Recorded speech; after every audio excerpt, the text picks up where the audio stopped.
Batasan dari manajemen korporat. Dari manajemen korporat, yang pertama batasan yang timbul dari pertimbangan-pertimbangan yang strategis. Yang kedua, batasan yang timbul karena adanya keseragaman yang diperlukan. Dan yang ketiga, batasan yang timbul dari nilai ekonomi sentralisasi. Selanjutnya, pusat laba lainnya, terbagi atas unit-unit fungsional dan organisasi lainnya. Unit-unit fungsional, keputusan manajemen untuk pusat laba haruslah berdasarkan pengaruh yang dilaksanakan manajer unit, terbagi atas pemasaran, manufaktur, unit pendukung, dan pelayanan. Selanjutnya yaitu organisasi lainnya. Suatu perusahaan dengan operasi cabang yang bertanggung jawab atas pemasaran produk di wilayah geografis tertentu seringkali menjadi pusat laba secara alamiah. Mengukur profitabilitas. Terdapat dua jenis pengukuran profitabilitas yang digunakan dalam mengevaluasi suatu pusat laba, sama halnya seperti mengevaluasi perusahaan secara keseluruhan. Yang pertama adalah pengukuran kinerja manajemen yang memiliki fokus pada bagaimana hasil kerja para manajer. Dan yang kedua adalah ukuran kinerja ekonomis yang memiliki fokus pada bagaimana kinerja pusat laba sebagai sesuatu entitas ekonomi.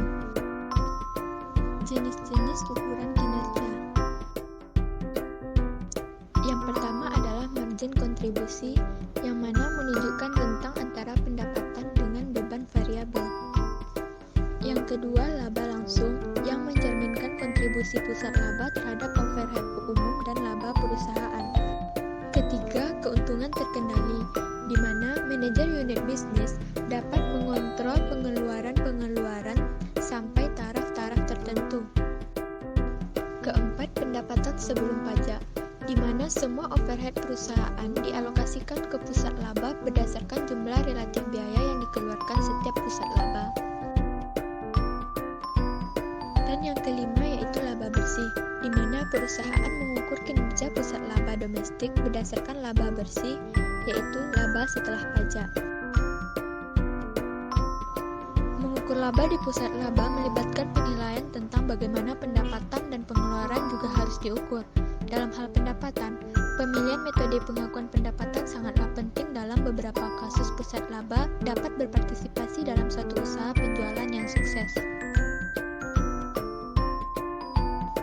Nah, pertimbangan mengenai pengukuran pendapatan dan biaya harus dipandu tidak hanya oleh pertimbangan akuntansi teknis, tetapi lebih penting lagi oleh pertimbangan perilaku.